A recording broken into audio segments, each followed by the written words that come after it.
ያላቅማችን ሰይጣንን ይባስ ያበሳጨን አገሪቱን ማቱ ስለከተትናት ማለት ነው። ምዕራፍ ጥቅስ ምናምን የለውም። ከሞታ አንበሳ ማር ይወጣል የሚል ነው። ጥሩ ሜታፎር ነው። የመጽሐፍ ቅዱስ ጥቅሱን አምጥቼ እዚህ ልሰብክ አይደለም። በሁለት ምክንያት እዚህ ቦታ ስብከት አይፈቀድልኝም። አንደኛው ምክንያት እዚህ ውስጥ ብዙ ሰው ነው ያለውና መጽሐፍ ቅዱስ የሚቀበል አለ፣ መጽሐፍ ቅዱስ የማይቀበል አለ፣ መጽሐፍ ቅዱስ የማያውቅ አለ። በዚህ ውስጥ ልስበክ ብል ጅልነት ነው የሚሆነው። ስለዚህ ይሰብካል ብላችሁ እንዳትቸገሩ ለማለት ነው። በሁለተኛው ምክንያት የማልሰብክበት በተወሰነ ጊዜ እሰብክ ነበርና አሁን ትቼዋለሁ። ለአልተወሰነ ጊዜ ማለት ነው። ለምን ያላችሁ እንደሆነ የማልኖረውን ህይወት ያልገባኝን እውነት በመስበክ ህዝብንም ሀገርንም መበደል ስለማልፈልግ ትቼዋለሁ። እና እዚህ ውስጥ ሰባኪዎች ካላችሁ ፓስተሮች እና ኡስታዞች የተወሰነ ጊዜ ብንተወው ጥሩ ነው። ምክንያቱም ያላቅማችን ሰይጣንን ይባስ ያበሳጨን አገሪቱን ማቱ ስለከተትናት ማለት ነው። ነገር ግን ጥቅሱን ያመጣው ጥሩ ሜታፎር ስለሆነ ነው፣ ጥሩ ተምሳሌ ስለሆነ ነው። እና ወደ መጨረሻ ኬዜን ቢውልድ ካረኩ በኋላ አመጣዋለሁ። ከሞተ አንበሳ ማር ይወጣል ይላል። እንደምታውቁት የሞተ እንስሳ ጠረኑም ያስጠላ ላይን ደስ የማይሉ ነፍሳት ነው የሚራቡበት እንጂ ማር ይወጣል ተብሎ አይታሰብም። ግን እንደዛ ይነግረናል። እና በጣም ጥሩ ሜታፎር፣ በጣም ጥሩ ተምሳሌት ነው። ይህንን ወደ መጨረሻ ላስቀምጠውና ያው እንደምታውቁት ባለፈውም እዚህ መጥቼ እድሉን አግኝቼ እንደተናገርኩት ኢትዮጵያና ኢትዮጵያውያን ሁልጊዜ በጣም የሚያስገርሙኝ ናቸው። እንግዲህ ስለ ኢትዮጵያ ለመናገር በጣም ከባድ ነው። ኢትዮጵያ በጣም ትልቅ ሀገር፣ ሰፊ ሀገር፣ ጥንታዊ ሀገር፣ ህዝቦቿም የበዙ ሀሳባቸውም የበዛ ታሪካቸውም እንደዚሁ እና በዚህ የተነሳ ሚስጥራዊ ሀገር ነች። እንዲሁ ሌላ ቦታ በቀዳነው ትንታኔ ልናስኬዳት የምንችል ሀገር አይደለችም። በጣም ከበድ ያለች ሀገር ነች። እንደ እውነቱ ከሆነ በድህነት መነጽር ስለምናያት ነው እንጂ እጅግ ረቀቅ ያለች ሀገር እንደሆነች ይሰማኛል። እና ስለ ኢትዮጵያ ለመናገር ከባድ ነው።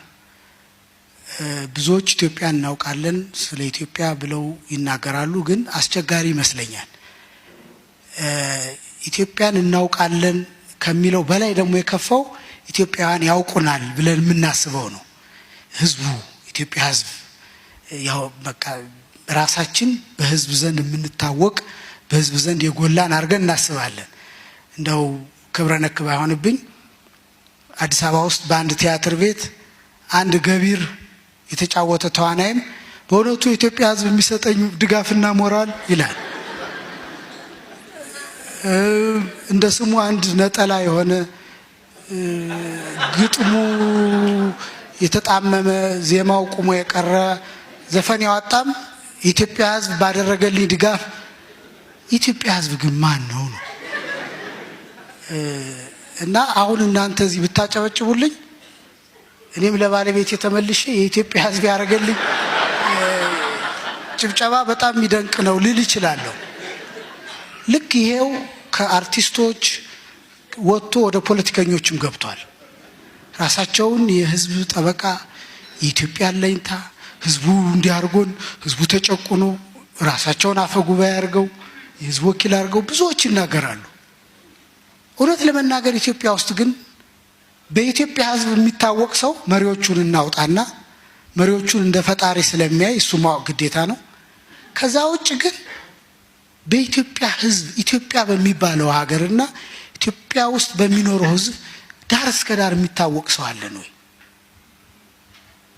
እኔ ድፍረት ባይሆንብኝ ከጥላሁን ገሰሰና ከአበበ ቢቂላ በስተቀር በኢትዮጵያ ህዝብ ዘንድ የሚታወቅ ሰው ያለ አይመስለኝም። ነገር ግን ብዙዎቻችን የምንናገረው ሟርቱም ምኑም አክቲቪስት ነው ባዩ ምኑም ሲናገር በቃ ኢትዮጵያ በሙሉ የሰማ ሰምቶ የተቀበለው የሚመስልናል። ግን እንደዛ አይደለም። 80% ገጠር ነው የሚኖረው። ከ80% ውስጥ እስካሁን ድረስ ሞባይል መፈጠሩን የማያውቅ፣ ቴክኖሎጂ የማያውቅ፣ ፌስቡክ ምን እንደሆነ የማይሰማ ብዙ ሰው አለ። በነገራችን ላይ ሰሞኑን በፌስቡክ እና በሚዲያ የምንሰማውን ሁላችንን ያስገረምን ያስደነቀን የተደነቀውን ህዝብ የእውነት ብንቆጥረው ከ20% በላይ አይሆንም።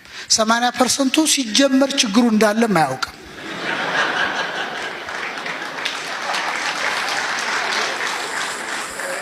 እንግዲህ እነዚህ ነገሮች ወደ ሳመጣው ስለማን ነው የምንናገረው? ተከፋፈለ እንዲህ ያለ የምንለው ስለማን ነው? ስለ የትኛው ህዝብ ነው? ተጣላን የምንለው ማንና ማን የተጣላው? እነዚህ ነገሮች ሰከን አድርገን ብናያቸው ደስ ይለኛል። ሁለተኛ ባለፉት 50 ዓመታት የኢትዮጵያን ፖለቲካ ያየነው እንደሆነ ኢትዮጵያ ውስጥ